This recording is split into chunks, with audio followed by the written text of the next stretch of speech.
I never thought a snowblower would land me in a war with my HOA president. But here I am at 5:30 in the morning, staring at a citation taped to my front door while snow continues to dump from the sky like nature has a personal vendetta against Minnesota.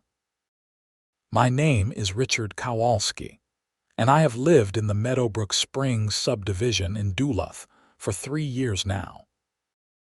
It is a nice enough place, with cookie-cutter houses painted in acceptable shades of beige and gray, manicured lawns that all look disturbingly identical, and an HOA that treats the rulebook like it is the Bible, the Constitution, and the manual for nuclear launch codes all rolled into one. The citation is printed on official HOA letterhead, complete with the little logo of a house with a smiling sun over it, which feels deeply ironic given the circumstances. It reads that I have violated Section 12.4 of the community guidelines by operating loud machinery before 7 o'clock in the morning. The fine is $250. It is signed by Patricia Morrison, HOA president and the human equivalent of a persistent migraine. I crumple the paper in my fist and look out at my driveway. I had cleared exactly half of it before Patricia must have called in the complaint. The snow is already covering my work, fat flakes coming down so thick I can barely see my neighbor's house across the street. The weather report said we are getting 16 inches today, with the heaviest snowfall happening right now, before dawn. I had started early specifically because I needed to get to work. I am a respiratory therapist at St. Luke's Hospital, and we do not get snow days. People still need to breathe whether there is a blizzard or not. My shift starts at 7:30, and the hospital is a 20-minute drive on a good day. In this weather, I need 45 minutes minimum, plus time to dig out my car. But apparently, Patricia Morrison cares more about her beauty sleep than whether hospital staff can make it to work during a medical emergency. I grab my phone and dial the HOA hotline, which goes straight to voicemail, because of course it does. This is Richard Kowalski at 42 Maple Drive. I just got cited for snow removal and I need to talk to someone immediately. I am hospital staff and I need to clear my driveway to get to work. People's lives are literally at stake. Call me back. No one calls back. By 6:15, I have to make a choice. I can either violate the HOA rules again and risk another fine, or I can call in to work and tell them I cannot make it because my HOA will not let me use my snowblower. The second option feels insane, but so does getting fined $500 in one morning for the crime of trying to do my job. I call my supervisor, Linda, and explain the situation. She is sympathetic but firm. "Richard, I need you here. We are already short-staffed, and with this storm we are going to get slammed. Can you shovel quietly?" I look at the 8 inches of snow already on my driveway with more coming down every second. "That will take me 2 hours minimum. I will never make it in time," she sighs. "Do what you have to do. Use the snowblower. I will write a letter to your HOA if you need me to." So I fire up the snowblower again, and the sound of it cuts through the quiet morning like a chainsaw through silk. It is loud, sure, but it is not unreasonable. People use snowblowers. It is Minnesota. This is what we do. I am about 3/4 done when I see her.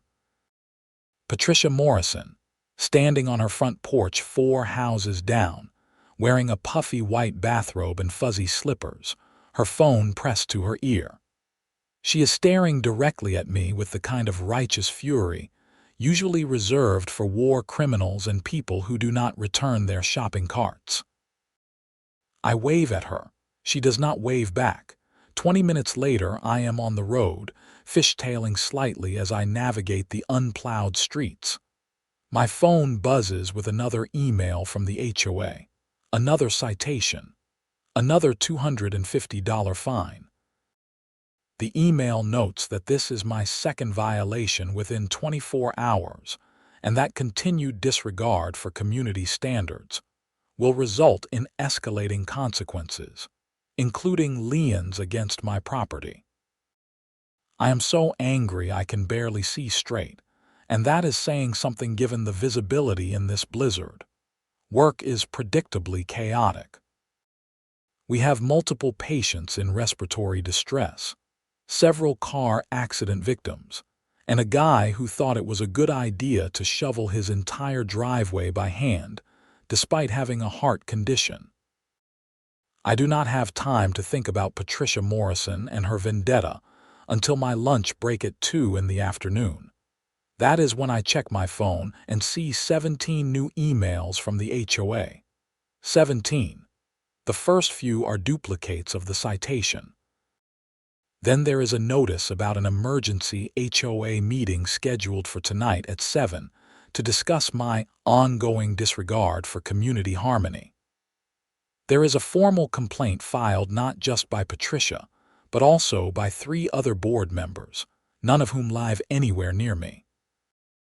There is a note that my case is being referred to the HOA attorney for potential legal action. And then, buried in the middle of the email chain, there is something interesting. It is an email from Patricia to the entire HOA board, accidentally CC'd to me, probably because she was rage typing and not paying attention.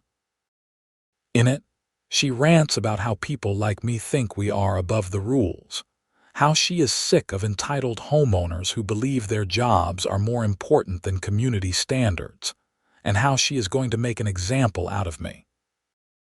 But the last line is what catches my attention. This is exactly the kind of person we need to force out before the spring assessment. We need team players, not troublemakers. I read it 3 times. Force out. Spring assessment. I do a little digging during my break. Meadowbrook Springs has been struggling financially. 2 years ago, the HOA took out a loan to renovate the community clubhouse, which no one uses. The loan payments have been eating into the budget, and there are rumors that they are going to have to levy a special assessment soon, possibly as much as $5,000 per household. People are going to be furious.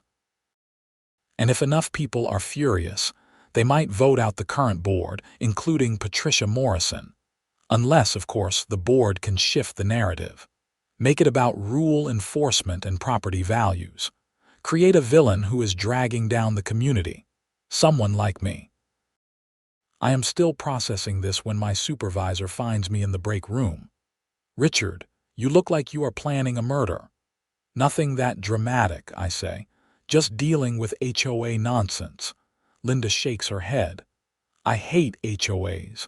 I bought a place outside city limits specifically to avoid them."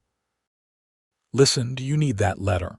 "For your defense, maybe," I say, "but I think I have a better idea. The snow does not stop all day. By the time my shift ends at 8, the city has declared a snow emergency.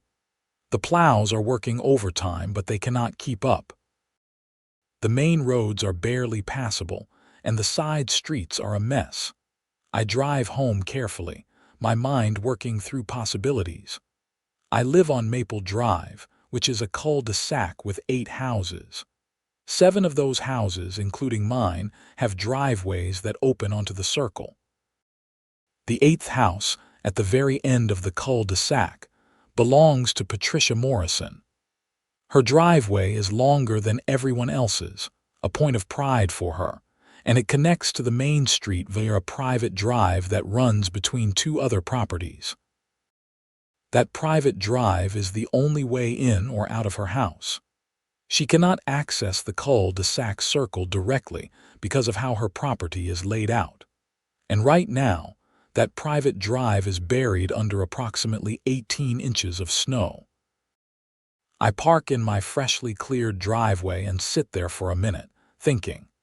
The HOA meeting is supposed to be tonight at 7, but it has been postponed due to the storm. Patricia sent out an email rescheduling for tomorrow evening. That gives me about 22 hours.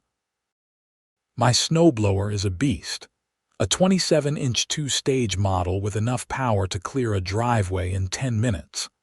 I also have a shovel, an ice scraper, and a lot of pent-up frustration. But more importantly, I know something about the Meadowbrook Springs community layout. The main entrance to our subdivision has 2 lanes. The entrance lane and the exit lane are separated by a median. Due to some deeply stupid planning decision, the exit lane runs right alongside Patricia's private drive. In fact, there is only about 10 feet of space between the exit lane and her drive, and that space is currently filled with the massive snow piles left by the city plows. If someone were to, hypothetically, push more snow into that gap, it would create a wall of snow that would block both the exit lane and Patricia's private drive. The entrance lane would still be accessible, so people could get into the neighborhood. They just could not get out easily. And Patricia could not get out at all. I am not saying I am going to do this. I am just saying I am thinking about it very hard. I go inside, make myself dinner, and watch the news. The storm is finally tapering off. Total accumulation is 19 inches, making it one of the biggest January snowfalls in Duluth history. The mayor is asking everyone to stay home tomorrow if possible to give the crews time to clear the roads. My phone buzzes. Another email from Patricia. This one informs all residents that snow removal from driveways must be completed within 48 hours of the end of snowfall, but also that snowblowers cannot be operated before 7 or after 9. Violations will be fined. I stare at the email for a long moment. Then I put on my boots, my parka, and my gloves, and I go back outside. It is 9:30, which means I am in the clear for snowblower use. I fire mine up and start working on my driveway again, clearing the new accumulation. Then I clear my sidewalk. Then I clear my neighbor's sidewalk, because Jerry is 78 and should not be out in this mess. And then, because I am a helpful member of the community, I decide to clear the area near the subdivision entrance. You know, to make it easier for the plow trucks to navigate. I am just being civic-minded. I work for 2 hours, pushing snow exactly where I want it. The entrance lane stays clear. The exit lane becomes progressively more difficult to access. And the gap between the exit lane and Patricia's private drive fills up with a wall of snow that is roughly 4 feet high and packed solid. By the time I finish, I am sweating despite the cold, and my arms feel like jelly. But I am also smiling for the first time in 24 hours. I sleep better than I have in weeks. The next morning, I wake up to the sound of someone leaning on their car horn. It is a long, continuous blast that goes on for almost 30 seconds before stopping. Then it starts again. I look out my window and see a silver BMW stuck at the subdivision exit, unable to get through the wall of snow. The driver, some guy in a suit, is losing his mind. He gets out of the car, looks at the snow, gets back in and tries to gun it through. His wheels spin uselessly, and the car lurches sideways, nearly hitting the median. I sip my coffee and watch the show. Over the next hour, 3 more cars end up stuck at the exit. One guy tries to shovel his way through and gives up after 20 minutes. A woman in an SUV attempts to go over the pile and ends up high-centered, her undercarriage resting on packed snow, wheels spinning in the air. By 9 o'clock, there is a small crowd gathered at the exit, everyone pointing and arguing and trying to figure out what happened. Someone suggests calling the city. Someone else points out that the city is not responsible for clearing subdivision exits. The HOA is. Someone calls Patricia. I imagine that conversation is not pleasant. At 9:45, a small pickup truck with a plow attachment arrives. The driver is a weathered guy in his 50s wearing a jacket that says Morrison Property Services. Patricia's husband, I presume.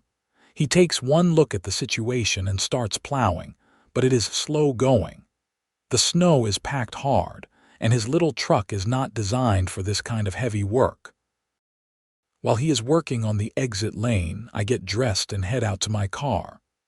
I drive the long way around the block, avoiding the cul-de-sac, and head to the grocery store. I have the day off, and I figure I should take advantage of the relative calm. When I get back 2 hours later, the exit lane is mostly clear, but there is now a new problem. Patricia's private drive is still completely blocked. The wall of snow that I so helpfully created extends across her driveway entrance, and her husband's truck cannot get a good angle on it without damaging the landscaping or the mailboxes on either side. I see Patricia herself standing at the end of her driveway, talking on her phone. Even from a distance, I can tell she is furious. Her free hand is gesturing wildly, and her voice carries across the cold air a sharp staccato of anger. I drive past slowly, giving her a friendly wave. She does not wave back. I spend the afternoon doing absolutely nothing productive, which feels like a luxury. I play video games, watch a movie, and make a very elaborate grilled cheese sandwich. Every so often, I glance out the window to check on the situation. By 3 in the afternoon, Patricia's husband has given up on the plow truck and rented a small bobcat. He is finally making progress on the driveway, scooping up huge chunks of snow and depositing them onto the lawn. Patricia is supervising, which I imagine is not helping his stress levels. At 4:30, my phone rings. It is a number I do not recognize, but the area code is local. "Hello, Mr. Kowalski. This is Brenda from the Meadowbrook Springs HOA board. I am calling about tonight's meeting." Brenda is the HOA secretary, a nervous woman in her 60s who always looks like she would rather be anywhere else. I have spoken to her a few times at community events, and she has always seemed reasonable if a bit overwhelmed. "What about it?" I ask. "Well, we have had some concerns raised about the situation with the snow at the entrance. The exit lane," I say innocently. "Yeah, I noticed that. Pretty crazy, right? I am glad someone cleared it." "Yes, well, Patricia seems to think that you might have been involved in. She believes that you deliberately blocked her driveway." "That is a serious accusation," I say. "Why would I do that?" Brenda hesitates. "There is some tension regarding the citations you received yesterday." "You mean the 2 citations I got for using my snowblower so I could get to my job at the hospital? Those citations?" "Yes, those." She sounds miserable. "Look, Mr. Kowalski, I am just trying to keep the peace here. Patricia wants to push for more serious action against you at tonight's meeting, but I think we can all agree that is not going to help anyone. Is there any way we can resolve this?" "Sure," I say. "Drop the fines, all of them. And acknowledge that hospital staff need to be able to clear their driveways in emergencies. I cannot make that decision on my own. Then bring it to the board meeting tonight, because I am going to be there and I am going to have a lot to say." She sighs. "Okay, I will see what I can do." The meeting is held at the community clubhouse at 7. The clubhouse is a source of ongoing controversy in Meadowbrook Springs. It is a 2,000-square-foot building with a kitchen, a meeting room, and a small gym that no one uses. The HOA spent $300,000 renovating it 2 years ago, including brand new hardwood floors, a commercial-grade kitchen, and a fancy sound system. It is almost always empty. I think I have seen people use it maybe 3 times since the renovation. Tonight, though, it is packed. Every chair in the meeting room is filled, and people are standing along the walls. I recognize most of the faces, neighbors I wave to but do not really know. Everyone is talking in low voices, and the energy in the room is tense. Patricia sits at the front table with the other 4 board members. Brenda, the secretary, Tom Jennings, the treasurer, Harold Finch, the vice president, and Nancy Wu, the grounds committee chair. Patricia is wearing a navy blue blazer and a white blouse, her hair pulled back in a tight bun. She looks like a prosecutor preparing for trial. I take a seat in the 3rd row, right in the middle. A few people glance at me, and I see some sympathetic looks, but no one says anything. Patricia calls the meeting to order at 7:05. She goes through the usual routine: approval of the last meeting's minutes, a financial report from Tom, an update on the grounds maintenance from Nancy. Everyone is polite and efficient, but you can feel the undercurrent of tension. Finally, Patricia gets to new business. "As many of you are aware," she says, her voice crisp and authoritative, "we have had an ongoing issue with noise violations in the community. Specifically, one resident has repeatedly operated loud machinery during restricted hours, despite being cited and fined." She does not say my name, but everyone knows who she is talking about. A few heads turn in my direction. "This is not just about noise," Patricia continues. "This is about respect for the rules that we all agreed to when we moved here. This is about maintaining property values and quality of life. If we allow one person to ignore the rules, what message does that send? Maybe the message that we care more about people getting to work than about arbitrary rules," I say loudly. Patricia's eyes snap to me. "You are out of order, Mr. Kowalski." "Comments from residents will be taken after the board has finished presenting." "Sure, but I am already being talked about, so I figure I should defend myself." A few people murmur in agreement. Patricia's jaw tightens. "You will have your turn to speak." "Great. I am looking forward to it." She presses on, outlining my pattern of violations and recommending escalating fines and potential legal action. She even suggests placing a lien on my property if I do not pay the existing fines and agree to a behavior contract. It is all very official and very aggressive. A few people look uncomfortable, but no one interrupts. Finally, Patricia opens the floor to comments. I raise my hand immediately. "Mr. Kowalski," she says, her tone icy. "Go ahead." I stand up so everyone can see me. "Thanks, Patricia. So here is the thing. I am a respiratory therapist at St. Luke's Hospital. I work with patients who are in critical condition, people who cannot breathe on their own. 2 days ago, we had one of the biggest snowstorms of the year. I needed to clear my driveway to get to work because people's lives depend on me showing up." I pause, letting that sink in. "I started snowblowing at 5:30 in the morning. Yes, that is before 7, but I had no choice. My shift started at 7:30, and I needed time to clear my driveway and drive through a blizzard. I was not doing it to annoy anyone. I was doing it so I could save lives."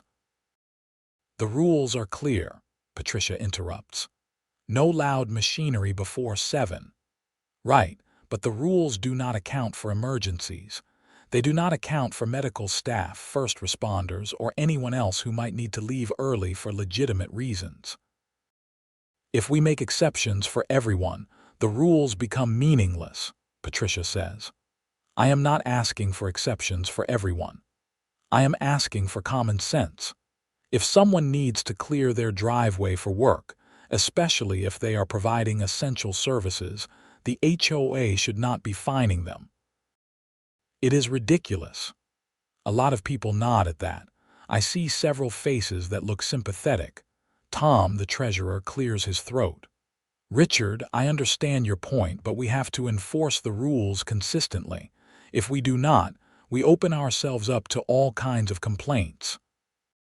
"Then change the rules," I say. "Add an exception for emergencies or essential workers. Problem solved."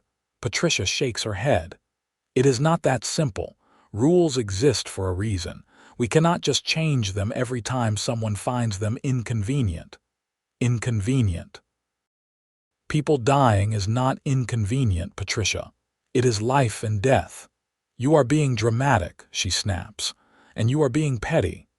The room goes silent. I can feel everyone holding their breath, waiting to see what happens next. Patricia stands up, her face flushed. I do not have to sit here and be insulted. This meeting is about your violations, Mr. Kowalski, not about my character. Actually, I think it is about both, I say, because I have questions about why you are so focused on fining me. I have been doing some research, Patricia. The HOA is in financial trouble, is it not? You took out a big loan for this clubhouse, and now you are struggling to make the payments. Tom shifts uncomfortably. Brenda is staring at her notes. Patricia's expression hardens.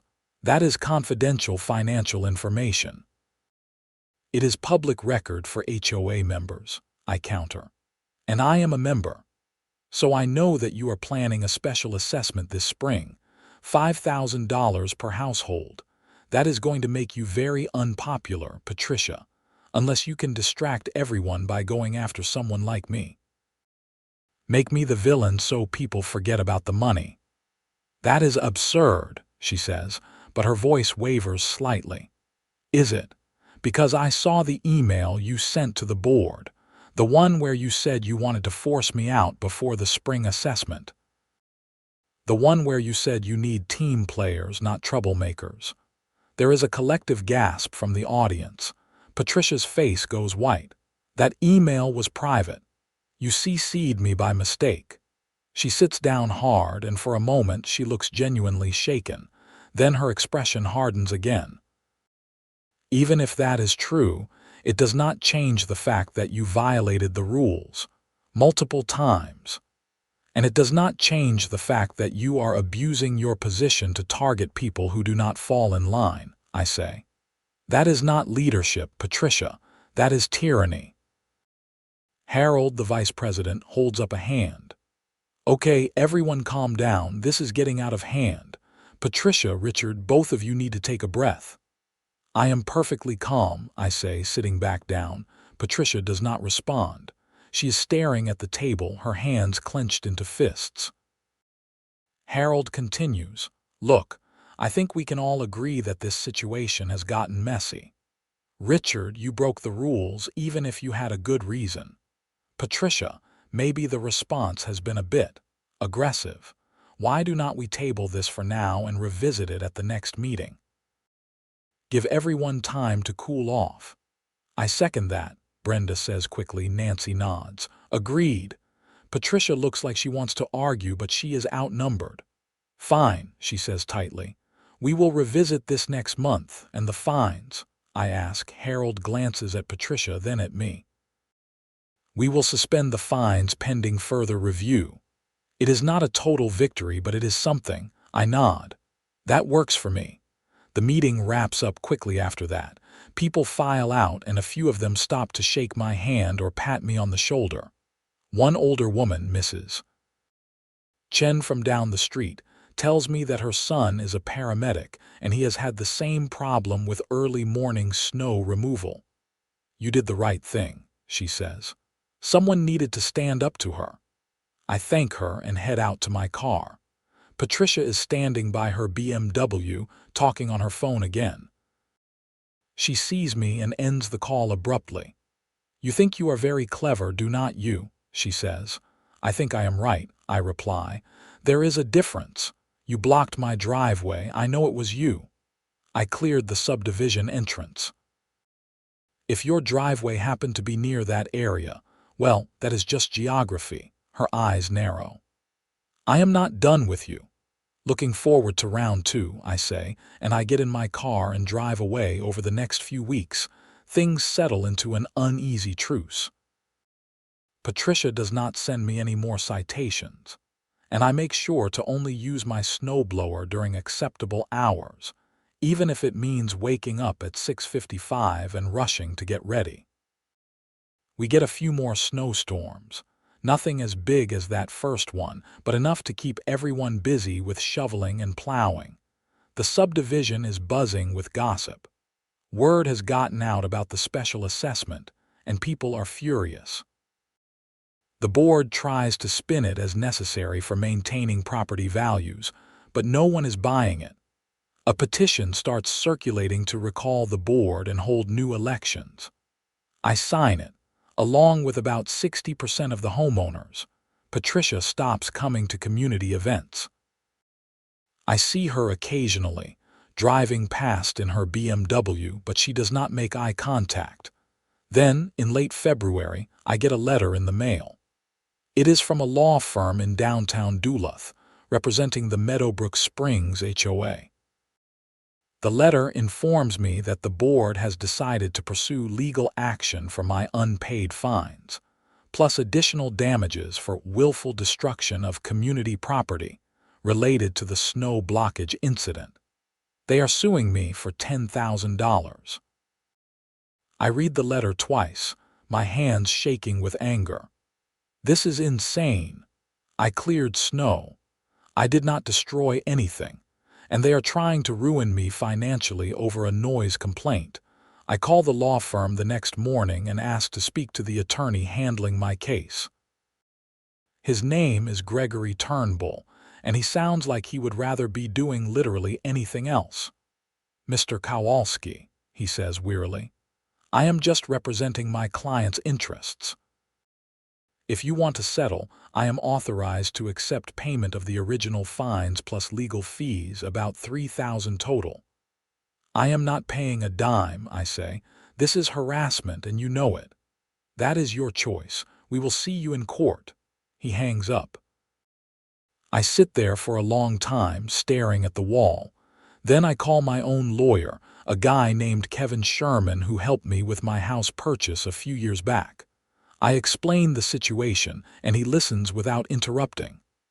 "Okay," he says when I finish. "This is definitely harassment." The good news is that it is pretty weak as lawsuits go. The bad news is that it is still going to cost you time and money to fight it. My rate is $250 an hour, and this could take several months to resolve. How much are we talking total? Hard to say. Maybe $5,000, maybe more if it drags on. I close my eyes. Either way, I lose money. That is the point. Patricia wants to bleed me dry, and it is working. "Do it," I say. "File whatever you need to file. I am not backing down." Kevin agrees to take the case, and we start preparing a defense. He subpoenas HOA records, financial documents, and email correspondence. He also files a countersuit for harassment and abuse of power.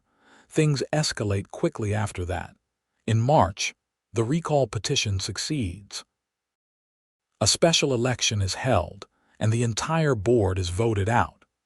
Patricia, Harold, Tom, Nancy, and even poor Brenda are replaced by a new group of homeowners, including Mrs. Chen's son Daniel, a paramedic who is very sympathetic to my situation. The new board immediately drops the lawsuit against me. They also vote to refund my fines, issue a formal apology, and revise the noise ordinance to include exceptions for emergency workers. I think that is the end of it. I am wrong. In early April, I get a call from Daniel Chen, the new HOA president. "Richard, we have a problem. We have been going through the old board's financial records, and there are some serious discrepancies." "What kind of discrepancies?" "The kind that involve missing money. A lot of it." He explains that the HOA budget has been significantly overstated for the past 2 years. The loan for the clubhouse renovation was supposed to be $200,000, but the actual cost was only $150,000. The extra $50,000 was transferred to a separate account, and then it disappeared. "Where did it go?" I ask. "That is what we are trying to figure out, but the account was managed by Patricia Morrison. She had sole signatory authority." I feel a cold knot form in my stomach. "You think she stole it?" "I think we need to investigate further, but yeah, it is not looking good." The new board hires a forensic accountant, and the investigation takes about 6 weeks. During that time, the subdivision is a circus. People are angry, confused, and demanding answers. Patricia goes into hiding, refusing to respond to calls or emails. Her husband posts a statement on Facebook claiming that Patricia is being unfairly targeted and that the allegations are baseless. No one believes him. In late May, the forensic accountant releases his findings. $52,000 was transferred from the HOA account to a personal account belonging to Patricia Morrison over the course of 18 months. The transfers were disguised as payments to contractors for maintenance and repairs, but the contractors either do not exist or never received the money. It is embezzlement, plain and simple. The new board votes unanimously to file a police report. 2 days later, Patricia Morrison is arrested. I find out about it from the local news. There is a brief segment showing Patricia being led out of her house in handcuffs, her face hidden behind her hands. The reporter explains that she is being charged with multiple counts of embezzlement and fraud, with the total amount stolen exceeding $50,000. The next few months are a blur of legal proceedings and community meetings.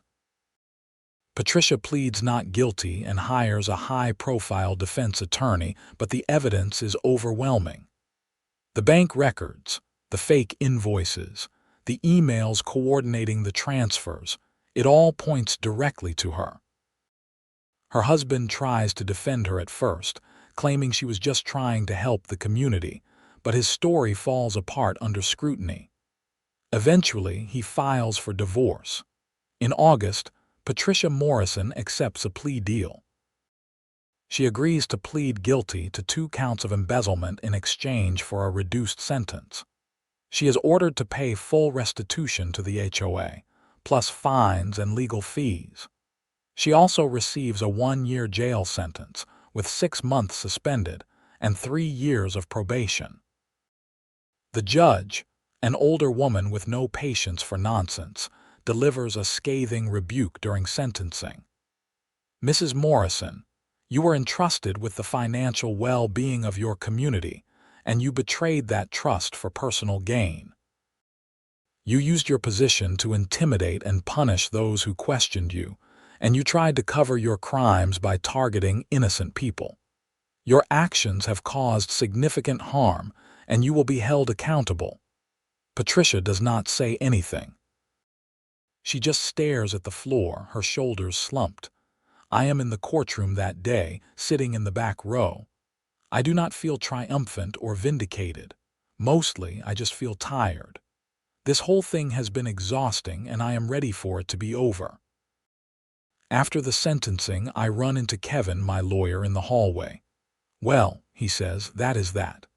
Yeah, I say, finally. You did good, Richard. A lot of people would have just paid the fines and moved on. You stood up for yourself. I just did not want to be bullied. Sometimes that is all it takes. The new board works hard to repair the damage Patricia caused. They refinance the clubhouse loan at a lower interest rate, cutting the monthly payments in half. They also implement new financial controls, including requiring 2 board members to approve any expenditure over $500. The special assessment is canceled. Instead, the board uses the restitution money from Patricia to cover the budget shortfall. It is not perfect, but it works. Life in Meadowbrook Springs slowly returns to normal. People start using the clubhouse for community events, neighborhood barbecues, and kids' birthday parties. It is like we are all trying to reclaim the space from the shadow of what happened. I continue working at the hospital, clearing my driveway whenever it snows, and generally keeping my head down. I even volunteer to serve on the new HOA grounds committee, which is something I never thought I would do.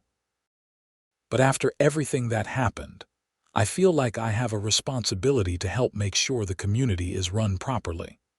One Saturday in October, I am raking leaves in my front yard when Mrs. Chen walks by with her dog. She stops to chat, and we talk about the upcoming winter and whether we are going to get as much snow as last year. "I hope not," she says. "Once was enough." "Agreed," I say. She hesitates, then adds, "You know, Richard, a lot of people in this neighborhood really appreciate what you did." Standing up to Patricia, I mean, it took guts. I was just defending myself. Maybe. But you also exposed something that needed to be exposed. If you had not pushed back, who knows how long she would have kept stealing from us. I shrug. I guess things have a way of working out. "Sometimes," she says, "if you are willing to fight for them." She waves and continues her walk, and I go back to raking. The air is crisp and cool, and the leaves crunch under my feet. It is a good day, the kind of day that makes you forget about HOA drama and embezzlement and lawsuits. As I work, I think about everything that happened. The snowstorm, the citations, the blocked driveway, the lawsuit, the investigation, the arrest. It all feels surreal now, like something that happened to someone else. But it did happen, and it changed things. The community is better now, more transparent, more fair. People pay attention to what the board is doing. They ask questions. They hold leaders accountable. And I learned something too. I learned that sometimes you have to stand up for yourself, even when it is uncomfortable or risky. You have to push back against bullies and abusers of power, because if you do not, they will keep getting away with it.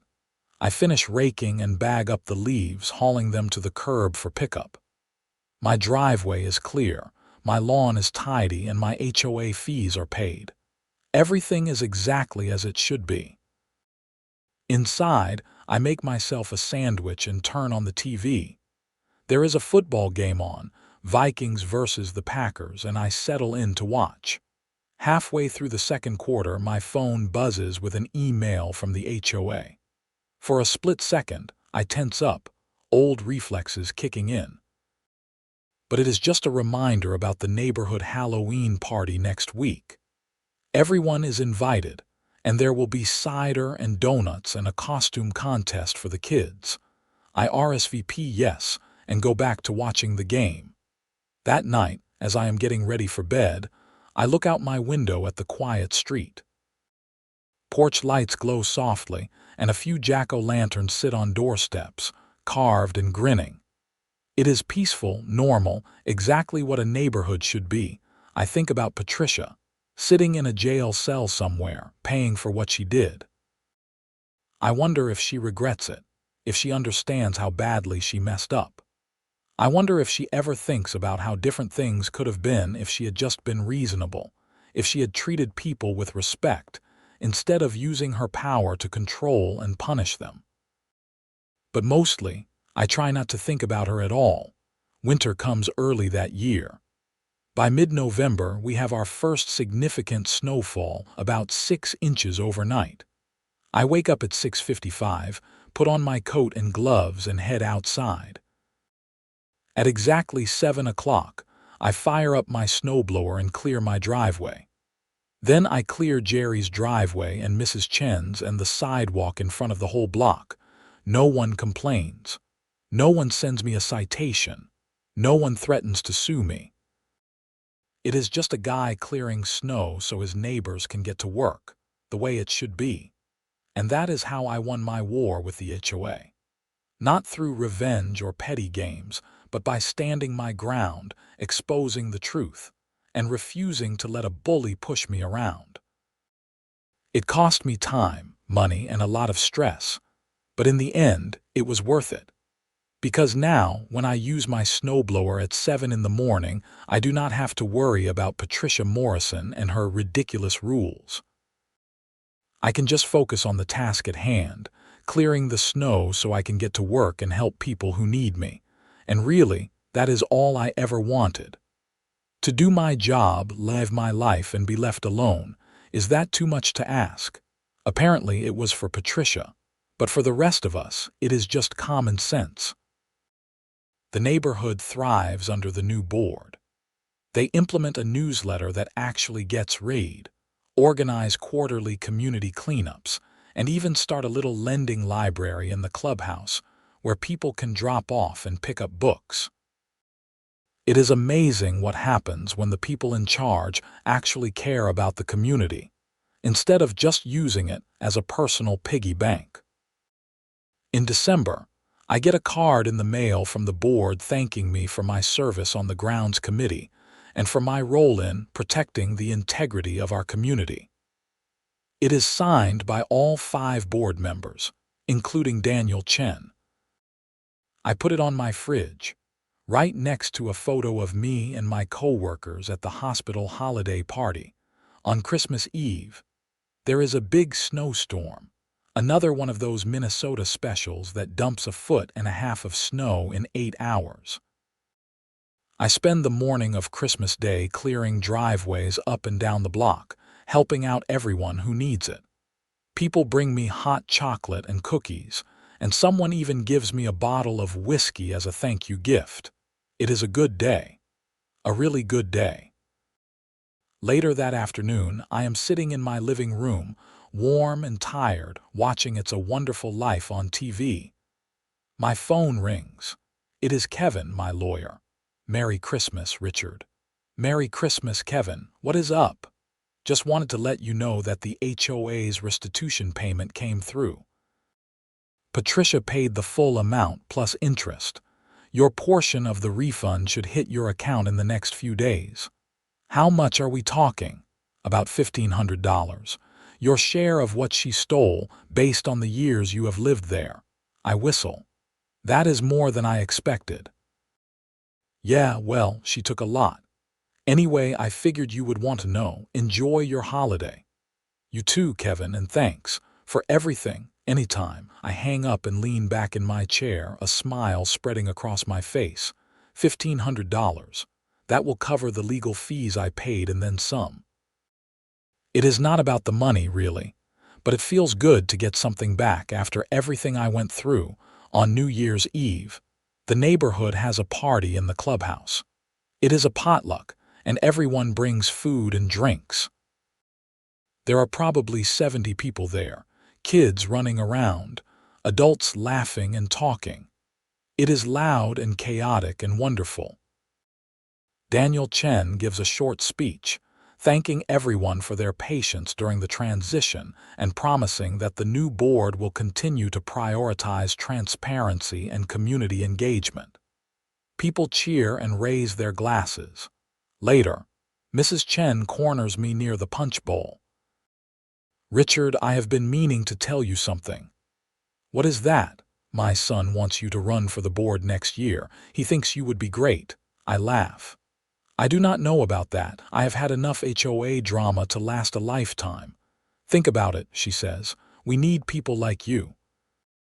People who are not afraid to stand up and do the right thing.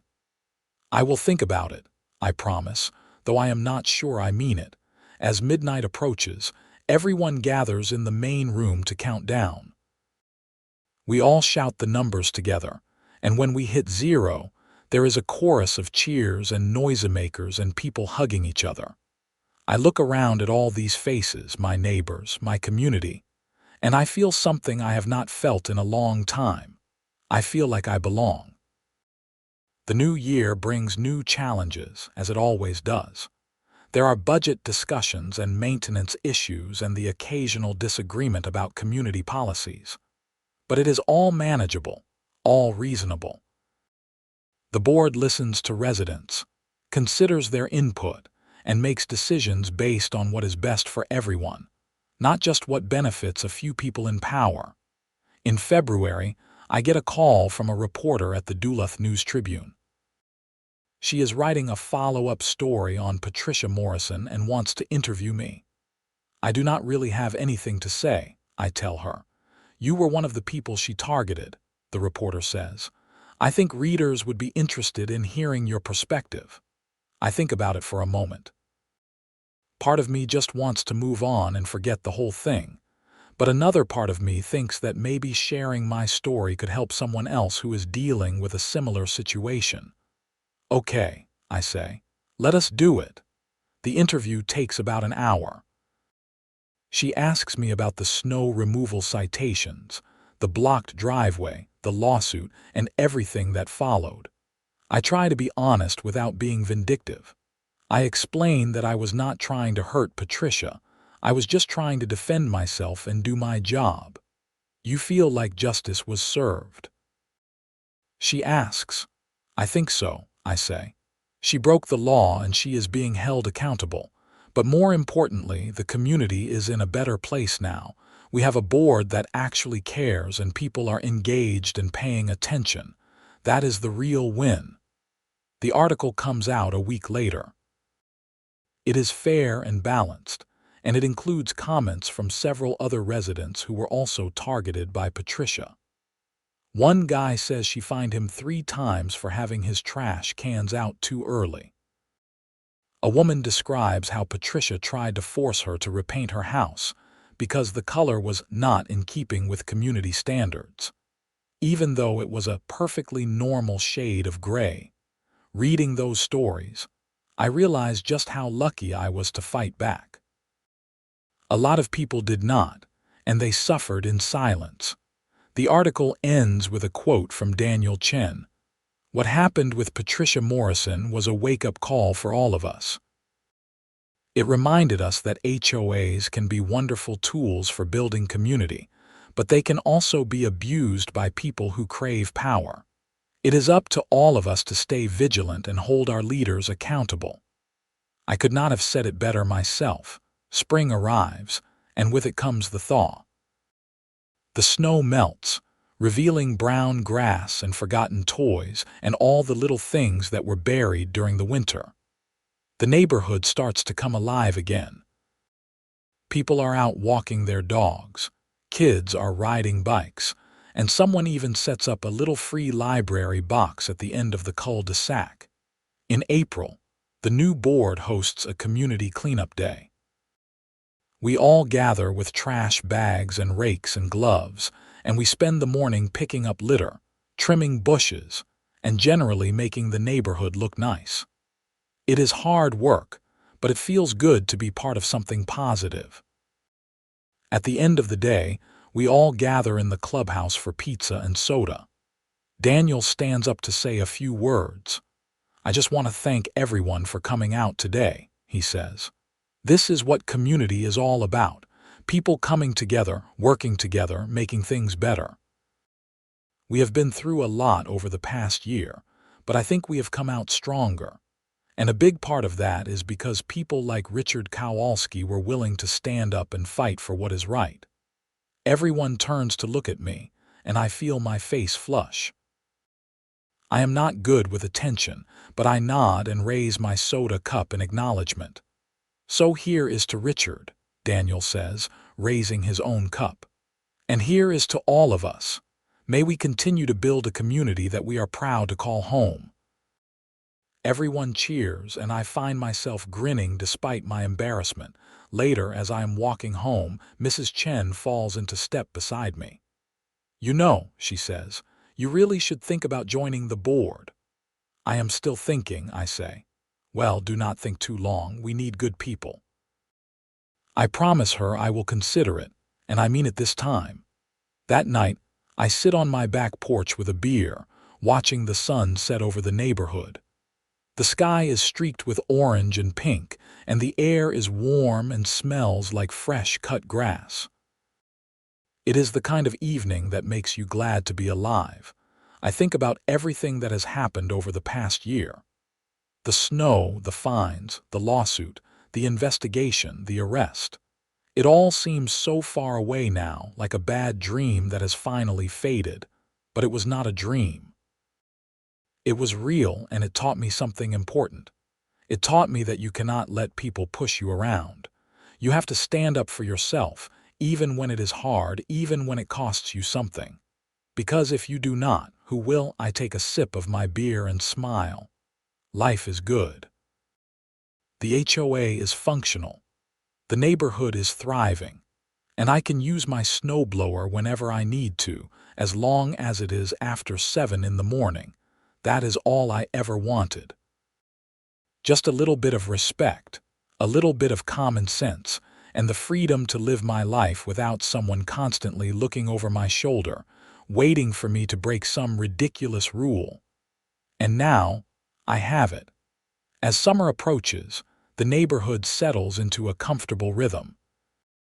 Kids play in the streets, adults chat over fences, and the HOA board handles routine business without drama or controversy.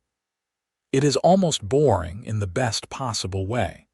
I do end up joining the board, running unopposed for one of the open positions in the May elections. My first meeting is a little nerve-wracking, but it is also surprisingly satisfying.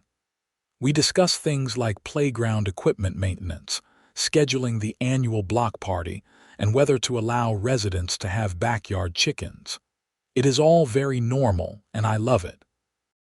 One evening in June, I am grilling burgers in my backyard when Jerry stops by. He is holding a 6-pack of beer and wearing a big smile.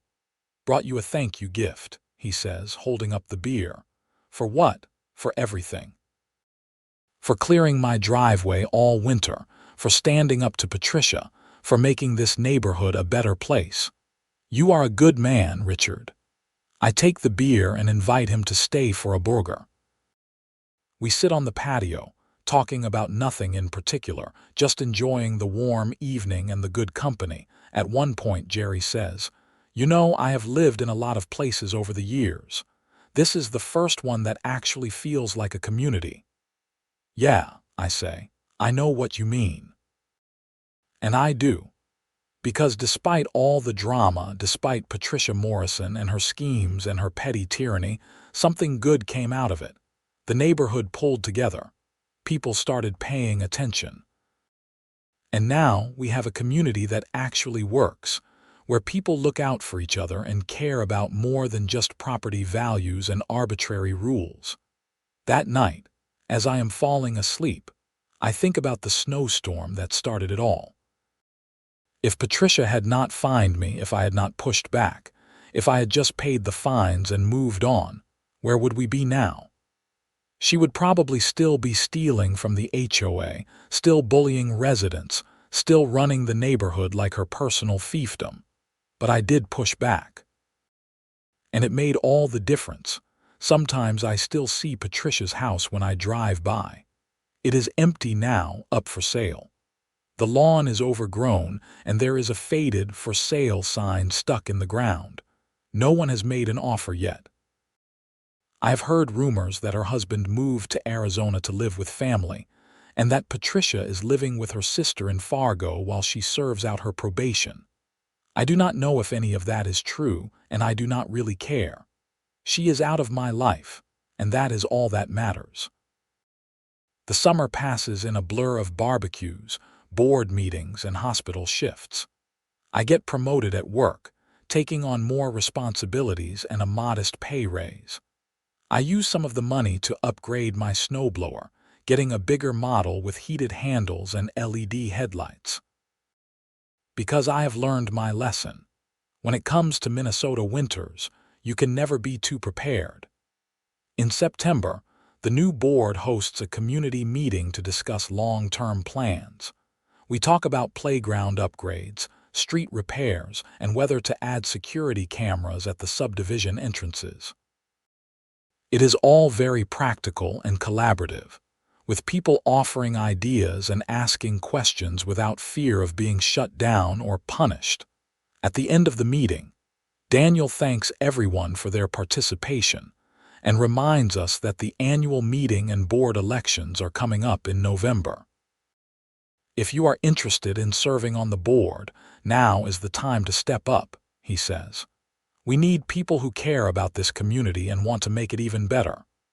I look around the room and see several hands go up. New faces, new voices, new ideas. It is exactly what we need. After the meeting, a young couple approaches me. They just moved into the neighborhood a few months ago, and they have been following the HOA drama through the archives and neighborhood gossip. "We just wanted to say thank you," the woman says, "for what you did. We almost did not buy here because of the HOA horror stories we heard, But then we learned about everything that happened and how it got fixed. It made us feel better about the decision. I am glad, I say. And welcome to the neighborhood. I think you will like it here. We already do, the husband says.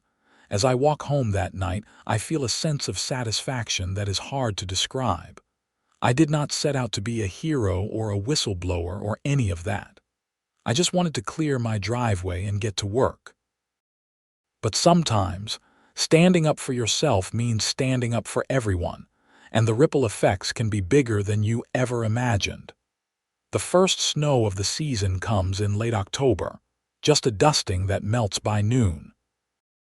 But it is a reminder that winter is coming, and with it, the potential for another showdown over snow removal. Except there will not be one, because the rules have changed. The board approved my proposed amendment to the noise ordinance, adding exceptions for emergency workers, medical staff, and anyone who can demonstrate a legitimate need to operate machinery outside normal hours. All they have to do is notify the board in advance and provide documentation. It is a reasonable solution, and it passed unanimously, so when the first big storm hits in mid-November, I fire up my snowblower at 6 in the morning without a second thought. I cleared my driveway, then Jerry's, then Mrs. Chen's. I wave at my neighbors as they leave for work, and no one complains, no one glares, no one sends me threatening emails. It is exactly as it should be. Later that day, I get a text from Daniel. Heard you were out early with the snowblower. Thanks for helping the neighbors. That is what community is all about. I smile and text back. Anytime. And I mean it, because this is my home, my neighborhood, my community. And I will do whatever it takes to protect it, whether that means clearing snow at dawn, standing up to bullies, or serving on a board that I never wanted to be part of in the first place. Life is not always easy, and people are not always fair. But if you are willing to fight for what is right, if you are willing to stand your ground and speak the truth, you can make a difference. I learned that the hard way through fines and lawsuits and snow-covered driveways. But I learned it, and I will never forget it. As I sit in my living room that evening, warm and dry, watching the snow fall outside my window, I think about how far we have come. From a neighborhood run by a corrupt tyrant to a community that actually functions, that actually cares about its residents. It is not perfect. There are still disagreements, still challenges, still the occasional complaint about lawn maintenance or parking. But it is better, so much better, and that is all you can really ask for. Not perfection, but progress.